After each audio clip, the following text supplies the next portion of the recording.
All right. Well, welcome everyone to our panel, the 2020 election, what happened, what comes next. This panel is being sponsored by President Melvin Oliver's Racial Justice Initiative. We also have co-sponsorships by the Office of Student Affairs, the Chicano Latino Student Affairs Office, the Office of Black Student Affairs, and the Campus Life Committee. So I thank them all for making this panel possible. Let me go ahead and introduce the panelists. So my co-host, and she's also a professor that we co-teach campaigns and elections research methods, and we'll probably continue to do that for some time, is Professor Rachel VanSickle-Ward. Professor VanSickle-Ward earned her BA at Pitzer College. She has her MA and PhD from UC Berkeley. As I mentioned, she's a professor here at Pitzer College. Her research and teaching interests include public policy, public law, gender and politics, and elections. She's a first-rate professor, and she's a first-rate scholar. Her first book, The Devil is in the Details, Understanding the Causes of Policy Specificity and Ambiguity, was awarded the Herbert A. Simon Book Award in 2018. Her second book is titled The Politics of the Pill. And the third book, a co-edited volume, is titled The Hillary Effect, where she explores Hillary Clinton's legacy. She is a frequent commentator on KPCC's Take Two. Her writings and commentary have appeared in Talking Points Memo, The Washington Post, U.S. News and World Report, MS Magazine, and Time Magazine. So welcome, Rachel. I'll turn it over to you. Thanks so much, Adrian. Thanks for the very kind introduction. We're really thrilled today to have two truly extraordinary panelists joining us. And I also wanted to say a quick thank you to everyone who's joining us from across the country. Oops, I think she might have frozen. There you go. Are you back? Am I back? Yes, you're back. Okay. Okay, sorry about that. So I first want to introduce A'shanti Gholar. She is the president of Emerge, which is a really important organization dedicated to recruiting and training Democratic women who want to run for office. She's a nationally recognized political strategist and has many years of experience as a grassroots organizer and activist for women and communities of color and progressive causes. A'shanti was recently named one of She the People's 20 for 2020, a list of women of color in politics who played an impactful role in the 2020 elections. She's also the founder of The Brown Girl's Guide to Politics, which was named one of the top podcasts to prepare people for the 2020 election by Marie Claire. Thank you so much for being here, A'shanti. Thank you. I also want to introduce Natalie Masuoka, who is an associate professor of political science and Asian American studies at UCLA. She is the author of two award-winning books. The first, The Politics of Belonging, Race, Public Opinion, and Immigration, examines how and why different racial and ethnic groups view immigrants and immigration in different ways. Her second book, Multiracial Identity and Racial Politics in the United States, explores the rise of Americans who self-identify as mixed race or multiracial and how this impacts politics. She has also co-authored policy reports on the 2020 election, focusing on civil rights, voting rights, and voters of color. So to get us started off today, I want to ask a question that I think a lot of us think about every time there's election, which is what was different this time? And as those of us who have been doing this for a while, A'shanti and Natalie, I know this is not your first time to the rodeo. You also know that sometimes what pundits may say is different is actually the function of long-threaded phenomenon that you have learned about and practiced over the years. So I'd love to hear your thoughts on what was different about this particular election, and also what are maybe some of the underlying factors that have been building for a while that shaped that outcome. So Natalie, could you get us started off? Well, thank you everyone for inviting me here today. It's always exciting to talk and listen to various different college communities. So thank you for having me. So Rachel, I think this is a really important question, and this is one that we talk a lot about in all of our classes when we teach political science, which is to what extent This is a lot of times, since we have college students, it's the first time that they're voting. So a lot of things seem new. And I think some of the things that we want to do in our classes, right, is to historicize, contextualize, and to discuss to what extent these things really are truly, really unique, right, or to what extent they're really situated in history. So I think it's a really useful question to start off with. I think, the first thing that I want to say is, one, the one of the most striking things about this past election was really, of course, what had made the headlines, which was the high rates of turnout, right? And so, the things we saw, record numbers of turnout for various different groups, and I'm sure this panel can talk about specific groups. Looking at some of the work that I've done on Asian American communities, the growth between 2016 and 2020 was a little over 1 million voters. The last report that I saw from API Vote, they recorded a growth of over 4 million voters. So, it's just amazing. It's been amazing to read about how this election activated, inspired, and incorporated so many more Americans than we saw from the last election, but also I think historical election. This is so in this way, this is a real historical moment to see really, right, how many Americans cast their ballot and try to make their voice known during both at the federal level and the national level. The other point that I wanted to make is to also historicize it. One of the things here that I think was really important to note, which is in some ways a concern we've always had, but interestingly one that the media was really highlighting, which is really voter equity and ensuring voting rights for communities of color in the United States. We have had, unfortunately, a long-standing history where communities of color have been denied access to the ballot box. The power of their vote has been diminished over time. It was one of the most important things that happened with the passage of the 1965 Voting Rights Act, which was to ensure, right, that communities of color vote was protected and the power of their vote was ensured.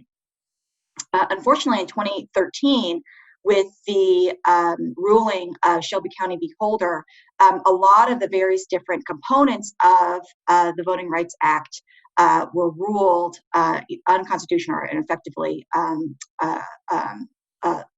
non-applicable in today's world. And so what we're seeing now is an era of a rollback of voting rights. And so while 2020 isn't necessarily the first year since the Shelby County v. Holder decision, right, which was 2013, I think what we're seeing here, right, is a lot of the progression that has allowed state localities to make their own decisions, which unfortunately has resulted oftentimes in individualized or localized decisions of how electioneering, how folks can cast their vote. And I think that we've seen, unfortunately, some rollbacks here in ensuring minority access. What I do think is unique here in what happened is that I think we talked about it at a higher rate than I think what we've seen in the past. That I think it was really interesting to see the media highlight voting access issues, voting rights issues. It was definitely a dominant part of the conversation. I was asked in many various different occasions this election to talk about voting rights, which I think is important. It's unfortunate, of course, that this is something that we're talking about in 2020, especially since the Voting Rights Act was 1965. But I do think it's meaningful that it is a part of our public conversation. I think that's such an important point. And I think the idea that this is a long-standing issue, voter suppression is not new, but that the 2013 ruling was so impactful and that with this election, there seemed to be an increased awareness is really a really key takeaway. A'shanti. So there's two things that I talk about that I don't think a lot of people are talking about. And the main thing that was different with this election with the candidates is campaigning during COVID. Campaigning during an unprecedented pandemic. At Emerge, we focus on recruiting and training women to run for office. So literally everything that we had taught them about how to do field, how to fundraise, got turned upside down. So you had to learn, how do you even run an effective campaign during this environment? And this impacted everybody that was running for office. So this wasn't just, oh, there's storms on this part of the country, or there's rolling power outages. Everyone had to adjust to, how do you reach voters during this time? And I think that's something that we have to take into account, with the fact that we had a record number of Americans still turn out to vote, that people still effectively were able to reach people in the middle of a pandemic, when we know a lot of people don't even have access to home internet, which is an inequality that we saw front and center, that a lot of us knew existed, a lot of us wanted to ignore, but people were still able to reach voters, and voters were still finding a way to tune in and learn who these candidates are. And I think that is something that we actually have to recognize, how people were able to modify their entire campaign. But in this case, when you do run for office, you have to modify your life, but you are modifying your life in a way that you didn't even anticipate. And this had a huge impact on women candidates in particular. We saw so many of our women who actually decided not to run for office because they had to take care of the kids, or they became the primary caregiver in the family for older parents, or they became the only one who had a job. So even when we're talking about politics and women leaving the workforce and everything, it has impacted women who have run for office. A second piece of this is, we talk about how much money was spent during this election cycle. A lot of money was on low dollar donations. The fact that we are in the middle of this pandemic, a lot of people are suffering financially, and they still manage to give $2, $5, $25 to these candidates. When you look at Act Blue, which is a fundraising platform that makes it easy for any individual to give to Democratic campaigns, they had a record-breaking year, and their average contribution size was $32. So it goes to show you too that it wasn't just about casting that vote. People wanted to make sure that they were matching it with their money. That's how seriously they were taking it. The fact that that $5, that $10, for a lot of people, that meant that they were skipping a meal. But they knew that they needed to help this campaign, that they needed to have their voice heard. So between how the candidates were able to campaign to reach these voters, and the fact that voters, many who were suffering financially, still managed to give to campaigns, I think that's something that we need to be talking about more, just how individual voters were so engaged during this time. And, people ask me, who is the real winner this election cycle? And I say it's democracy, because we saw it truly play out in what happens when people really get involved and engaged in what is happening with our government. Yeah, I'm so appreciative that you brought up the context of COVID. I mean, on one level, it should be obvious, and yet I feel like I've seen discussions of decisions to do less door knocking, for example, that fail to mention that that decision was made because there's a pandemic, and that's a consideration of public health that's very important.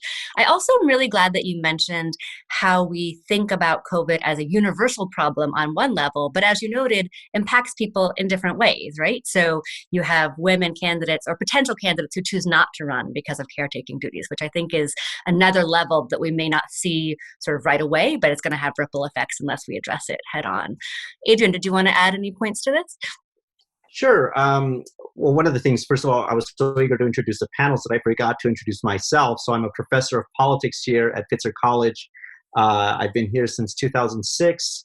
I've got my PhD in 2001 and have been doing political consulting since the mid-1990s, and I still do that kind of work today. So I still do that work today. So a lot of my thoughts are grounded not only in the academy, but also in the real world of politics. And so one of the things that for me that was, and I'll ask Rachel the same question in terms of, what are the big takeaways? So not only are we co-hosting the panel, we're also going to be answering some of these questions.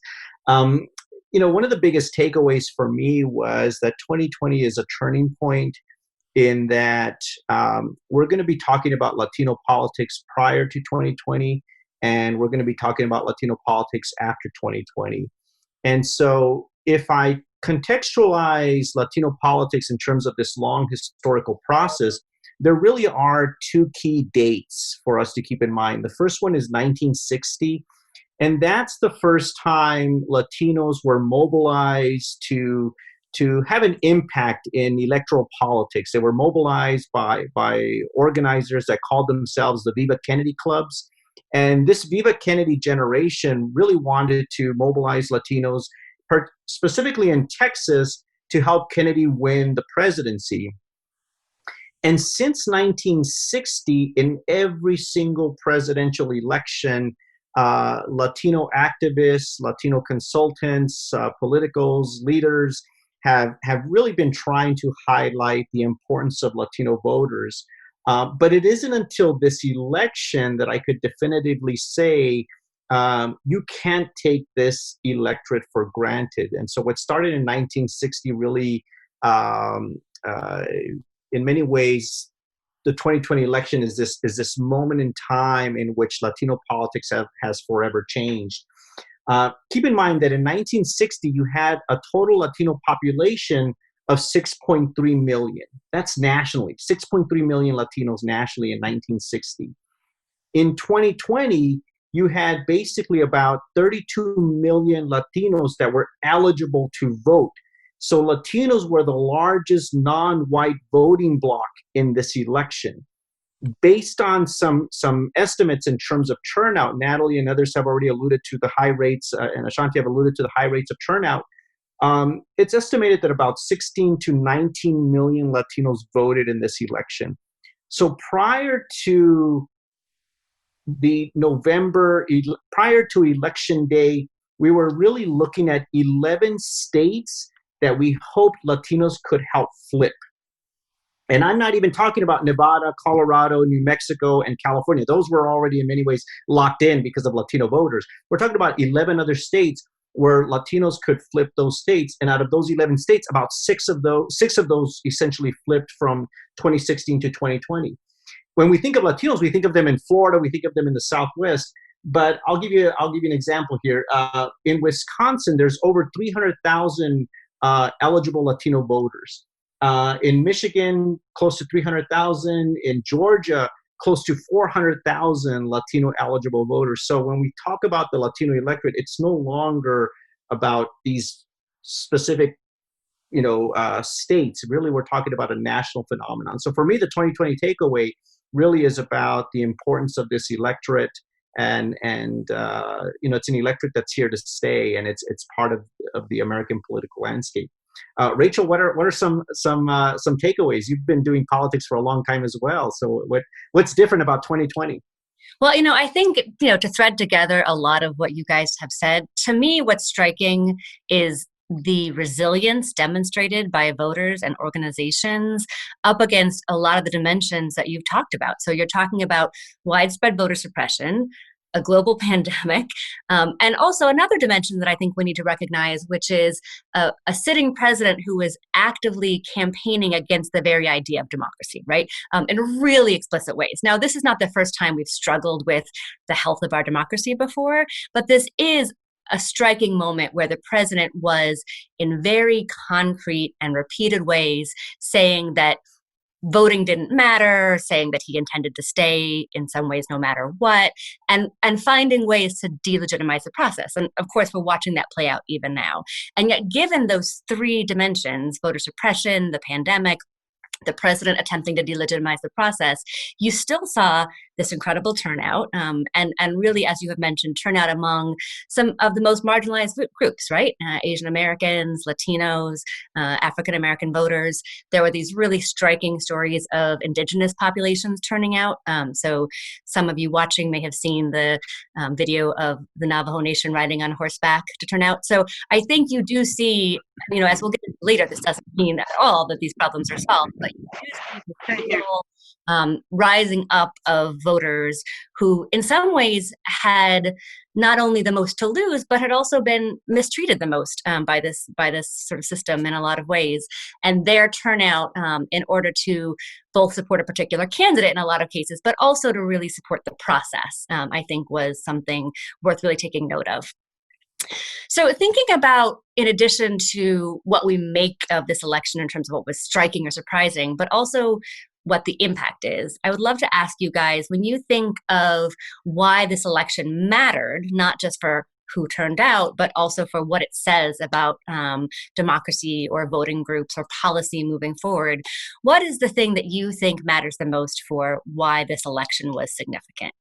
A'shanti, do you want to get us started? Absolutely. So with my Round World Guide to Politics hat on, our season that we just wrapped focused on the election. And in the intro, I said, this election is going to decide, are we going to be a multiracial, multi-ethnic democracy, or are we going to be an authoritarian regime? And for me, it was really that simple. And we know that as a country, we are pretty divided on which one that we wanted to be. But we know now, because GSA is finally letting the transition happen, that we officially for like the 12th time do have President-elect Joe Biden, Vice President-elect Kamala Harris. And I think that's something that we're really going to have to grapple with. The fact that there were 70 million people that were okay with the past 4 years. But that did not surprise me. I had told people from the beginning that this race was tied. And they're like, no. They're like, look at the polls, look at everything. I'm like, this race is tied. And they would ask me why. And I said, because there will be people that will go into that voting booth and they will say, is he racist? Yes. Is he sexist? Yes. Has our foreign standing gone down? Yes. Could everything be better? Yes. But am I okay? Is my family okay? Will I survive another 4 years of this? Yes. And that allowed them to check the box for him. And it's really that simple, that so many, 70 million people were fine with that. So when we look overall, it's the fact that there's still going to be challenges ahead over the next 4 years, even just not even a month now after Election Day. The fact that we're still trying to get the transition going, there's a lot that has to be dissected. And there's also the conversation now about the fact that there can be another Donald Trump. We know that he's talking about running in 2024 again, but even if he doesn't, we have to realize the fact that our country will elect people like him, but the next person is going to be a lot smarter. And that is a lot scarier than what we've had over the past 4 years. And this is also why state and local level races are important, which is something that we focus on at Emerge. Particularly, we saw with our alums, they were the first line of defense against everything that was coming down federally, particularly this summer with all of the racial injustice, and making sure that you cannot just concentrate on the White House every 4 years. That is the state and local offices that really have the biggest impact on people's lives, and making sure that we have elected officials in there who are responding to our everyday needs, because that's going to be the best way that we are going to be able to combat when we do have another fascist in the White House. Thank you, A'shanti. Natalie, what are your thoughts? What's really interesting, I think, about this election, especially in context of the historic elections, is really, how powerful our partisan allegiances are. I've been working on a book with my longtime co-author, Jane Jun, who's a faculty at USC, and we've been looking at women voting, women voters in presidential elections, and to what extent women support Democrats versus Republicans over time. And so one of these longstanding ideas in political science is this idea of the gender gap, right? Which is the idea that women are more likely to vote Democratic than men. One of the things that we argue, right, is one of the problems actually we argue is that often creates this prototype or stereotype that women are therefore Democrats, which is actually not necessarily the right logic to proceed from the gender gap. That actually, if you look at women and look at them disaggregated by race, you'd actually find that there's a pretty important distinction partisanship-wise in women, which is that women of color are overwhelmingly support Democratic candidates, and white women have in majority supported the Republican candidate for all elections except for two. Since 1960, those two being 1964 for Lyndon B. Johnson, which was an overwhelming slide for the Democratic candidate, and a very, very slight majority for Bill Clinton in his second term. And so we see this longstanding pattern where white women have been a majority Republican vote. And so one of the things here that we were often asked in this election is, is this going to be the election, right? That you would see white women, instead of being a majority Republican electorate, that they would actually vote more so for Biden, because you point to things like the coronavirus, various different evidence of various different gendered issues, right, that perhaps the Democratic candidate would be more likely to support over the Republican candidate. And I think, what we were saying is, could be the case. But now that we've looked at the actual outcomes for the election is that we can see that in many ways, the historical trend has maintained quite steadily. And that we see that there's the same trend where we find similar share of white women who've supported Republicans persisted in 2020. It's not that much different from 2016. 2016 was not that much different from 2008. 2008 was not that much different from 2004, right? And so in many ways, this is a very historic trend. And I think we do look at this it's seeing this as really unique, and what was going on is unique. But a lot of these trends really suggest, right, that how important partisanship is, how much we do stay in many ways on the aggregate, still see very similar trends in terms of supporting Republicans versus Democrats. So I think that this is a longstanding conversation of thinking about, right, to what extent, partisanship really should matter, and perhaps thinking forward, right, to what extent we can combat partisanship loyalty and emphasize for Americans, right, some of the other things that perhaps they should be considering when they cast their ballot. I'm so glad you raised that, Natalie. I feel like every time I get interviewed about women in politics, I get that question about women vote all Democratic, right? And it's like, how much data can we present to show that that's not? So thank you for that. Adrian, what are your thoughts? Boy, what does this election say about our democracy going forward? I mean, it's still, A'shanti and Natalie mentioned this, it still shocks me that for a large segment of the electorate, winning is more important than fairness and than equitable outcomes or access to the polls, and this illustrates that. And yet at the same time, I'm a student of history. How could I not know that or not refer back to the post-Reconstruction era and the Deep South, when you have highly undemocratic practices that essentially define politics in the American South and in other parts of the country, but namely in the Deep South, that people were fine with excluding large segments of the American electorate simply because of the color of their skin. So it highlights the importance that something Natalie brought up in terms of voting rights and access to the polls, and the importance of minority groups who have historically been excluded from politics to be vigilant, to be active, to really fight for their right to simply access the polls. And man, maybe I'm just naive. Maybe I'm just naive, and I think that fairness and democracy is more important than winning. And it just, I guess it doesn't surprise me that for a lot of folks that's not necessarily the case. So maybe that's just this election illustrates that that point in terms of moving forward in democracy. A'shanti's correct. We're going to have new Trump-like candidates that are going to be smarter and more sophisticated, and therefore much more of a threat to groups. How about you, Rachel? What do you? That's a kind of a somber answer, but what do you think in terms of? One. Yeah, when I think about the impact of this election, obviously there's a dramatic policy impact, and a lot of that does depend on what happens in the Senate race in Georgia, which I know a lot of us are paying very close attention to.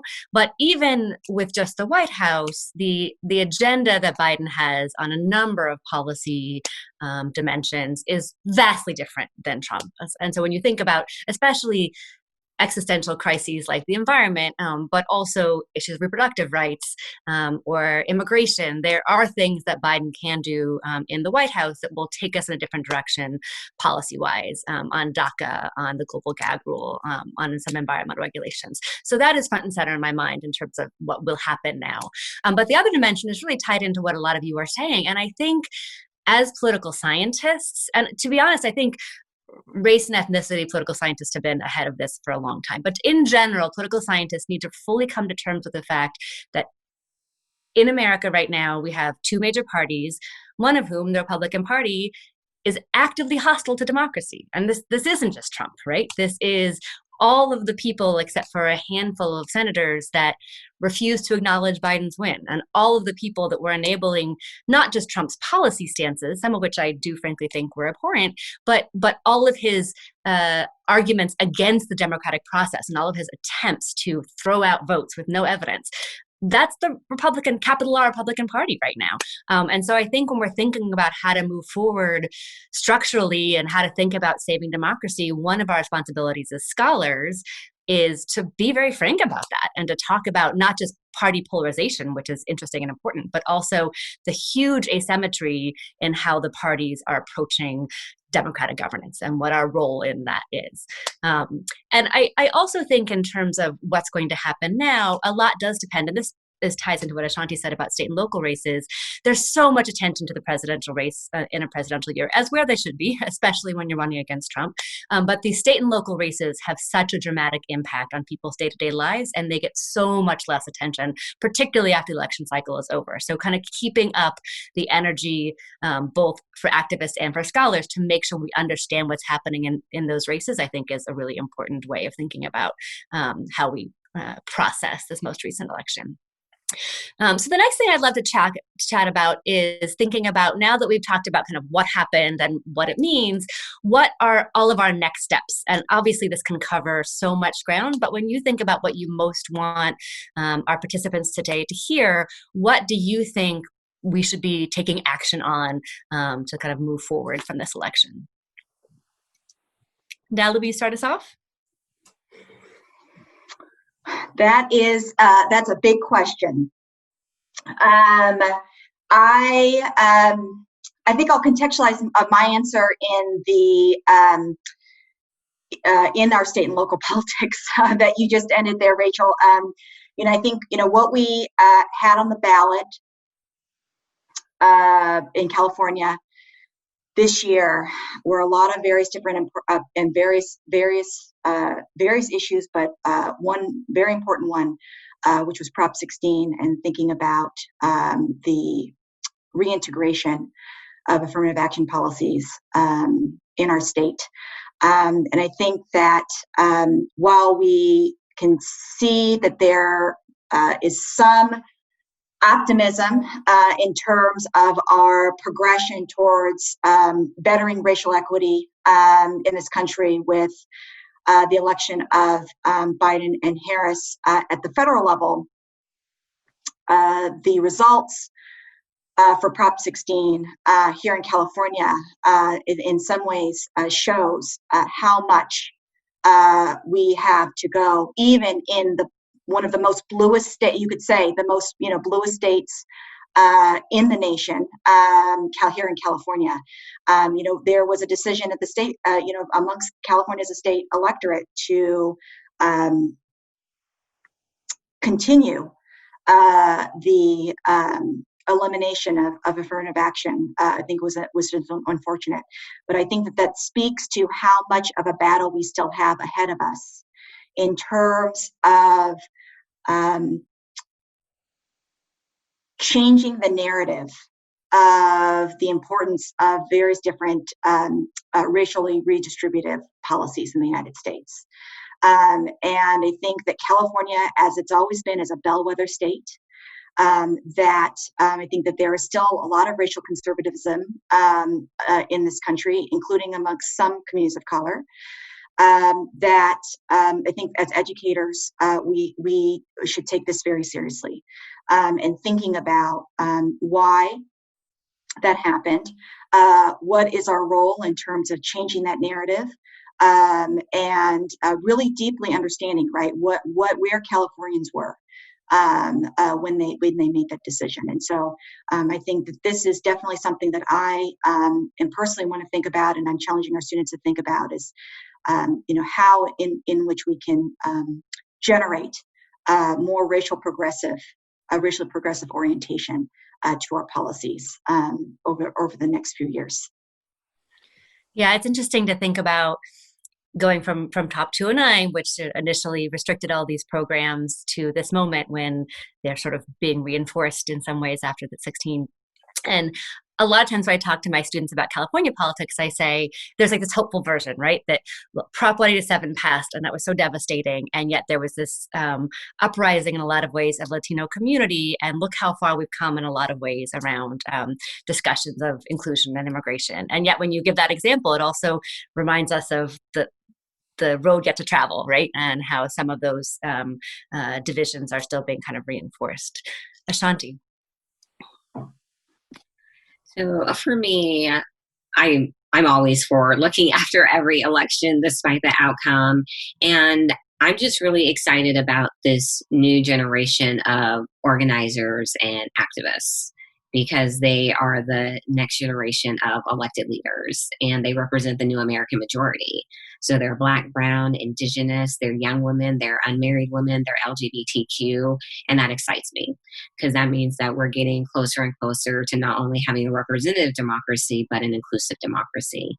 And when we talk about the policies that we want to see, particularly for communities of color, that means that we have to have people from those communities at the table.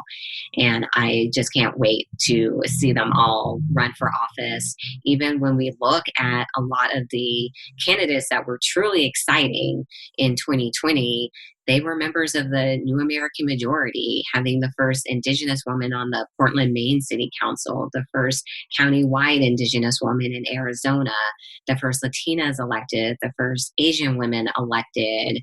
And, I love the list of firsts that we have, because those women are trailblazers, but I always tell people it bothers me that we still have it.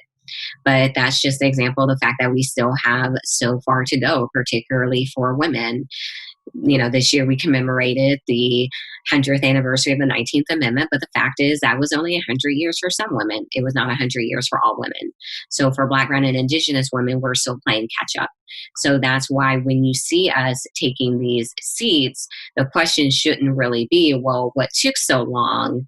Is the fact that we are here and we are really owning our political power.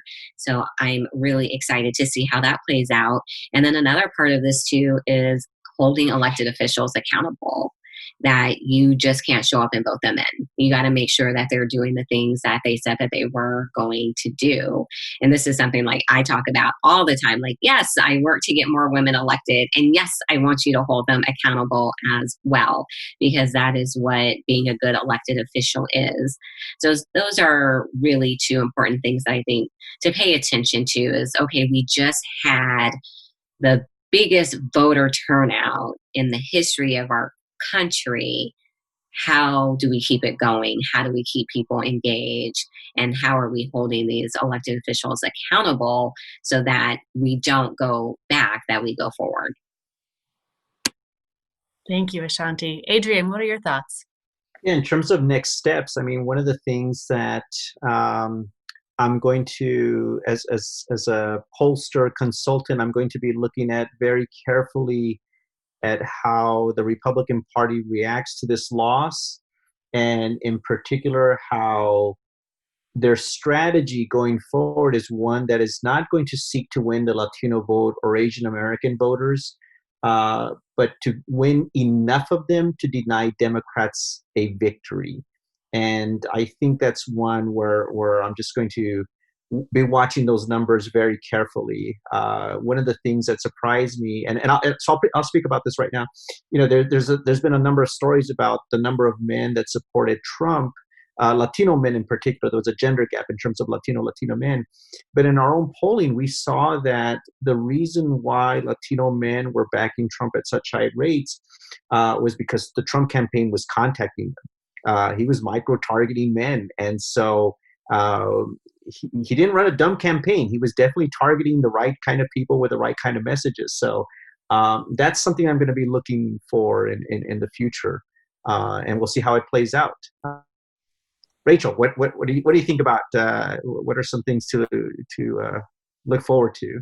Yeah, I think, when you think about next steps, a lot of what I think about is engagement. And one thing I'm very mindful of is, I think, Trump is in the White House because Electoral College, but he got as many votes as he did in part because of this constant, I think, corrosive message around politics and governance as negative, which allows for someone who is truly destructive to amass power. Because if everything in politics is toxic, if everything in politics is dirty, then I think it is easier for someone who is truly malicious in the way that Trump is to rise to the top in that conversation. So to me, one of the most important things that we can do as professors and organizers, and especially folks who want to support younger people getting engaged, is to help them find their path to engagement that is not just throwing up your hands, the whole system is corrupt. And that includes recognizing the parts of the system that are very much not working, but it also includes supporting finding what avenue you want to be involved in, right? Supporting what avenue is meaningful to you. And that can run the gamut. My good friend Archana talks about time, treasure, and talents, and those can be applied to policy or to elections or to scholarship or to media. But I think finding that particular avenue, and especially to echo some of the points that were made earlier, for communities of color to be supported in that engagement. One thing I'm really mindful of, some of my work looks at media coverage, and I think if you look at tracing both Trump's rise and sort of assessing the damage, I think reporters of color were always 10 steps ahead in seeing this happening, because they understood the dimensions in ways that white reporters did not. And so I think making sure that the academy and candidates and newsrooms are really as diverse as possible is an important next step that we all need to think about ways to support.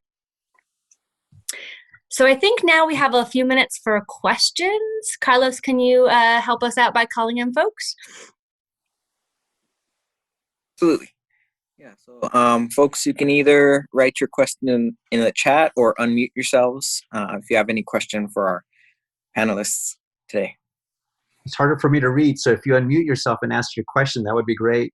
It's a nice intimate group, so feel free to ask your question.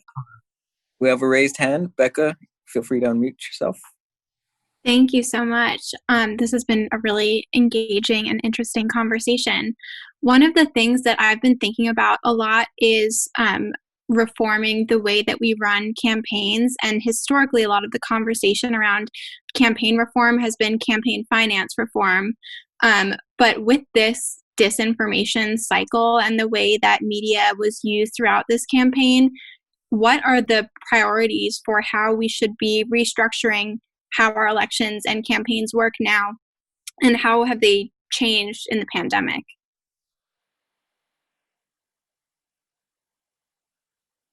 I would probably give that to A'shanti. She's the expert at the campaigns. I'll go ahead and start. So I think the biggest piece is with the media, they focus more on the national campaigns. So it's the White House, it's Congress. That's where their biggest influence is, because that's where they can have the 24-hour news cycle. When we look at the entire picture of elected offices in this country, there's 520,000 elected offices. So that's 520,000 people that get to shape our lives with the swipe of their pen. So we need to be paying more attention to the state and local, as I mentioned. When it comes to campaigning, with a lot of these seats, you don't need that much money to actually win at all. There are some seats where you can raise $10,000, $25,000, and at Emerge, we teach our women how to do it. And those seats are 100% winnable. It goes back to, do you have candidates who are running for those seats? In a lot of these seats, people continue to get reelected cycle after cycle because no one is running and no one is paying attention from their constituency. So that's when they wake up one day and the schools are deteriorated, the roads are awful because no one's engaged. So this money piece, yes, it is something that is a big piece of politics, but particularly when we look at women candidates, people of color candidates, it is a hurdle that they are able to overcome. And in my opening, the reason why I talked about the small dollar donations is because I firmly see that when we pull together small dollar donations, the 1% billionaires can't have anything on the people. And that's just hands down. Our alums, they beat these candidates who have twice as much money, 3 times as much money as them. They're getting outfunded 3 to 1, 5 to 1, and they're still able to win just because of those small dollar donations and what they are able to do with an effective message. So overall, for me, we have to reshape the money conversation about politics because it's only at a certain level, it's not at all levels. And when people get engaged, know that their $5 can actually help win a campaign, that's when we're going to start to see that transformation, when it's just not about casting your vote, but also having the ability to even put a few dollars behind a candidate. That plays a big factor in how we start to see different candidates in office. I'll just add to that, there's a lot that is very frustrating about money in politics. But just to piggyback off of A'shanti's point, there actually is not good evidence in political science that more money wins elections. It's much more complicated than that. And a lot of times we pay attention to the most expensive races and sort of use that as a way to assess what money does in politics. And as A'shanti noted, for lower ticket races, many of which have huge potential to impact people's lives, money isn't really the biggest story, or at least not in the way that we often think it is. So I think helping to kind of problematize that conversation would help us engage more folks. Other questions that we have, or Natalie, do you want to add something? No, I think we have plenty of questions, so we can keep going. Sure. The next one is a set of 3 questions, actually. Where do you see the trajectory of Trumpism? How do we simultaneously work through bipartisanship if the GOP's values are intrinsically against our goals? And how do you see Biden as slightly left of center, create coalitions on the far left, and appease moderates on the right? We can go back after this. Well, let me try tackling that one a little bit, because I see another question about a divided Congress. And so with victory now comes governing, and that is, what is Biden's agenda? Rachel's excited about his agenda.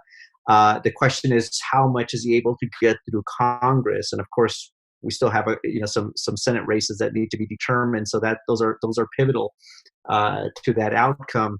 I think for me, one of the roles that I hope to play would be one where I could advise the Republican Party in saying, look, if you want to make inroads and broaden your coalition to communities of color, then it's in your interest to support particular policies. There may be some policies where you can get this bipartisan support, and therefore that's you can each claim a victory there and use that to campaign effectively. Again, maybe I'm being naive, and maybe that old partisanship is now dead because the parties are so polarized at this moment. and one party in particular has moved very far to the right. So maybe bridging that is going to be too challenging. But at least for me, the goal would be to try to convince the Republican Party that there are certain policies that make sense for you to support, because they're low salient policies among your constituents. But if you want to broaden your base, they would probably get some support in terms of campaigning to these potential voters.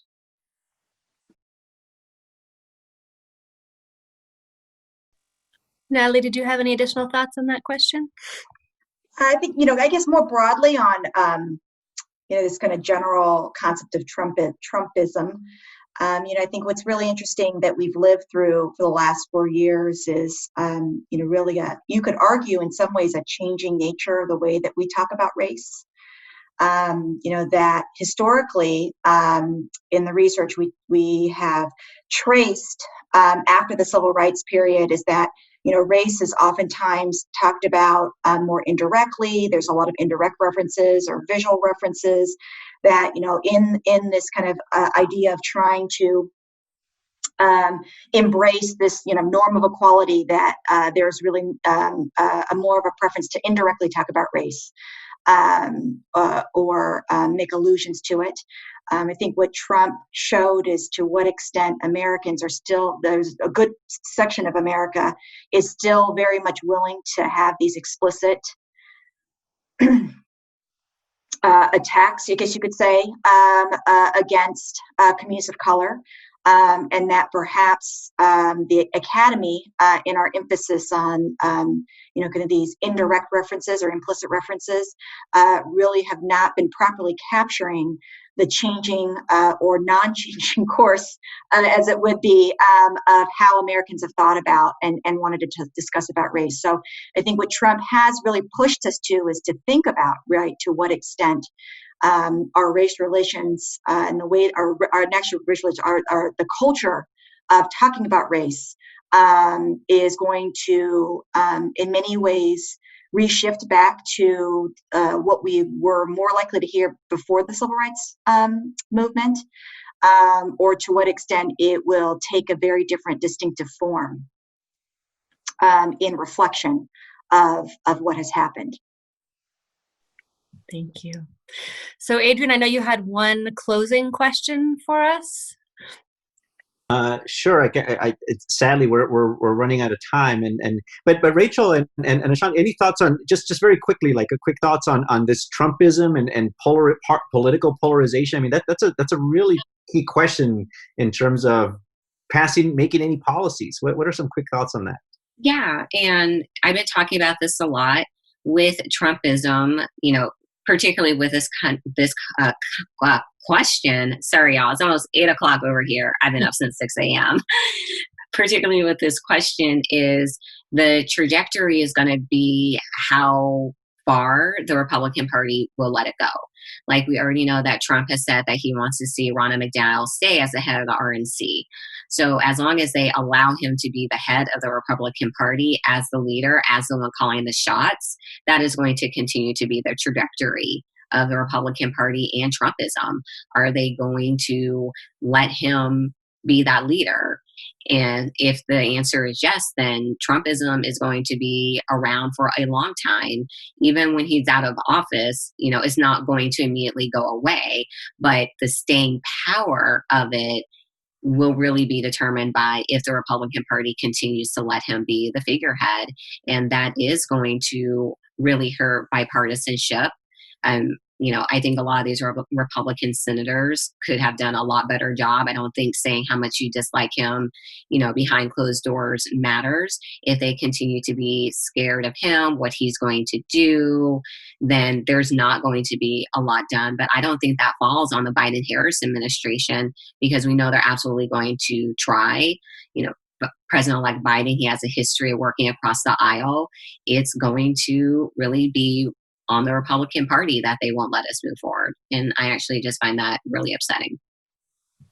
Yeah, and I think, tying both of those points, that Trumpism is a direct function of racism, right? Like, I think we really are coming to terms with that in a way that I worried after the 2016 election. There was all this focus on sort of economic anxiety, and then just the data bears out really clearly that racism has to be addressed if we're going to figure out how Trumpism happened.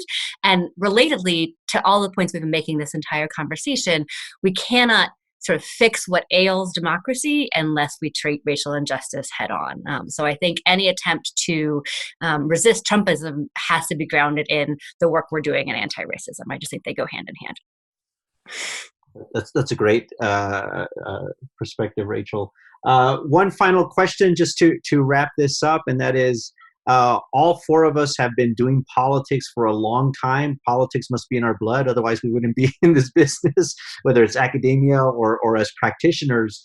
But yet there's some young people out there that are discouraged, that think that, politics doesn't matter. They feel alienated or estranged from this system. Maybe as Trump's rhetoric has also seeped into the left as well, and Democrats, that they feel like, yeah, it's all toxic, it's all corrupt. What advice would you give to young people in terms of why politics matters?